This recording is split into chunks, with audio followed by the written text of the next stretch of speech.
A very good morning to our RANsquawk listeners. Welcome to the rundown for Monday the 16th of August. Just gone through 10:30 here in London, and things are off to a relatively risk-averse tone across the various asset classes, stemming pretty much from the Asian session, where we did have a lower close in the Japanese Nikkei by around 0.6%. It was also stemming on the back of economic data, where we had the latest in the second quarter print of Japanese GDP, which came out at an abysmal 0.4%, so pretty much grounding to a halt against what was estimated to come in at 2.4%.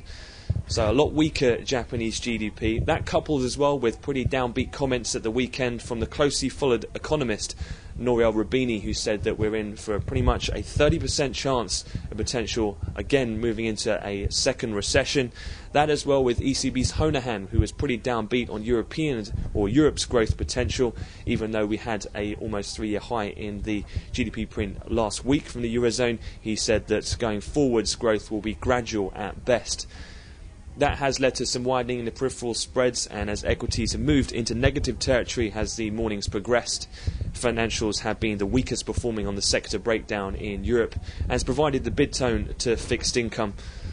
In terms of other things as well, a bit of outperformance seen in gilt futures and quite a stark turnaround with cable now trading in negative territory.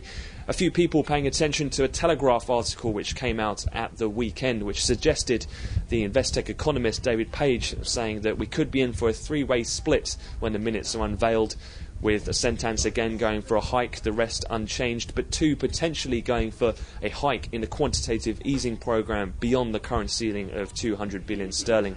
So gilts are seeing some minor outperformance in relatively holiday-thin volumes. Looking forward, though, in terms of what else is to come from the US session, we'll have the latest in terms of the Empire Manufacturing, the TIX data, and the NAHB Housing Market Index.